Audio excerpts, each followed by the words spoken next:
Alleluia, alleluia, alleluia, alleluia, alleluia, alleluia.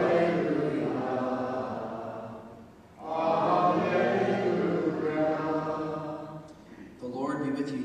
With your spirit. A reading from the Holy Gospel according to Matthew. Glory to you, Lord. Jesus made the disciples get into a boat and precede him to the other side of the sea while he dismissed the crowds.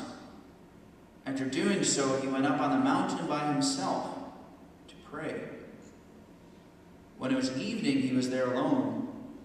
Meanwhile, the boat, already a few miles offshore, was being tossed about by the waves, for the wind was against it. During the fourth watch of the night, he came toward them, walking on the sea. When the disciples saw him walking on the sea, they were terrified. "It is a ghost," they said, and they cried out in fear.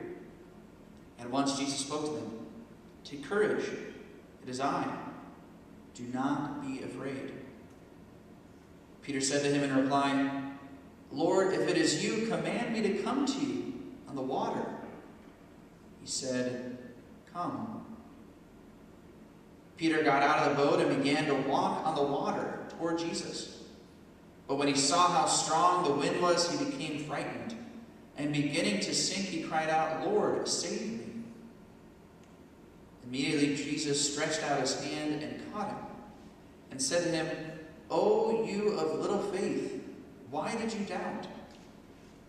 After they got on the boat, the wind died down. Those who were in the boat did him homage, saying, "Truly you are the Son of God." After making the crossing, they came to land at Gennesaret.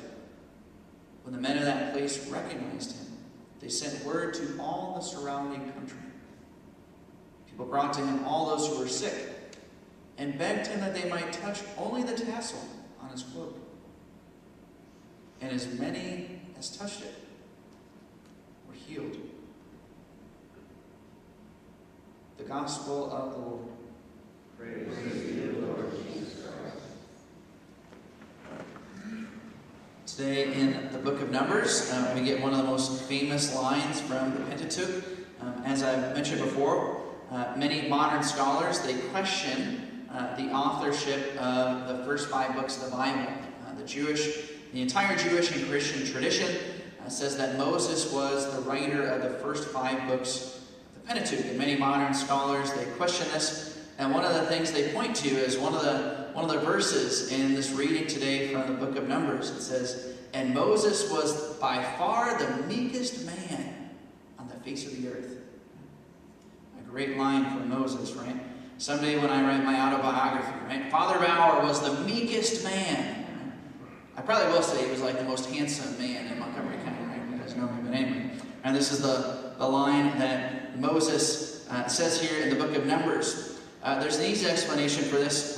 The entire Jewish Christian tradition says that Moses was the principal author of the Pentateuch, but obviously there would be some additions that are placed in the text, presumably by Joshua, his successor, and especially when it talks about the death of Moses, right? Presumably Moses didn't write that either. Okay? It doesn't dismiss the fact that Moses still wrote this. And it's an interesting passage we heard from this morning, right? Where Aaron and Miriam, the brother and sister of Moses, they question his authority. Does not God speak to all of us? Is Moses the only one through whom the Lord speaks? Obviously, this passage should come as a warning to all of us. One of the great themes that goes throughout the Bible is the power of the Lord's anointed. That Moses, even though imperfect, he is the one who has been anointed by God for the sacred task. Later in the New Testament, later in the Old Testament, when God gave the priestly authority to the Levites, there were certain things that only the Levites could do, and no one else. When the Ark of the Covenant was being brought into Jerusalem by the Levites, it almost fell to the ground, and a non-Levite named Uzziah reached out to keep the ark from falling to the ground. And he was struck dead when he touched the ark, because he had not been anointed for that task. King David, multiple times in his ministry, when he was persecuted by King Saul, people were encouraging him to fight back. And King David refused to lay a hand on the one who the Lord had anointed. God does anoint certain people for leadership in the world and among his people and in the church. And we would do well to take great caution in how we speak about the ones who are in authority over us, especially in the church. And I'm guilty of this too. Priests can be very disrespectful of their bishop, oftentimes. It is important that we recognize that God has anointed certain people for leadership. And he has given them that burden and that responsibility to watch over the flock, as he did with Moses. And as we read about in the book of Numbers, right, Moses very often, he didn't seek out his position. It was handed to him. And it wasn't exactly something to be grateful for most of the time. And every priest can acknowledge that happens as well. But this isn't also, it's not just in the priesthood. There are different responsibilities that God has placed in the midst of the world. Many saints believe that any person who takes on a position of government receives a certain guardian angel for that task. Many saints have always taught that fathers of families, as the head of the family, they also have that certain responsibility, that authority within the home, within the family. And it's not a responsibility to be seized and to use for one's own gain. It is a burden to be taken on. And one of the things that is terribly toxic about our culture is the way that we speak about those who are in authority. In our modern age, one of the most common allergies that people have is an allergy to authority. Constantly questioning those above us. Or think about when people retire or things like that, right? What is one of our greatest traditions? We have a tradition of roasting instead of a tradition of honoring those who have taken those responsibilities and done the best to their ability.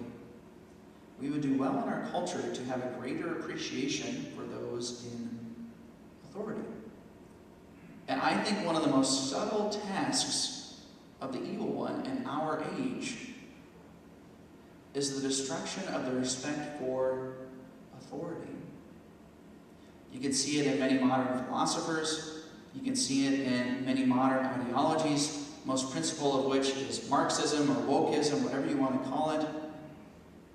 It is a hatred for authority in all of its many forms. Our God specifically created hierarchies. He created certain roles of authority and leadership. God never established a democracy in which everybody is supposed to be completely equal. God himself has instituted leadership, authority, hierarchy within his church. And so we need to recognize that when we're constantly questioning those in positions of authority, there is something demonic about that. We are going against God's will when we are filled with a spirit of resentment towards authority.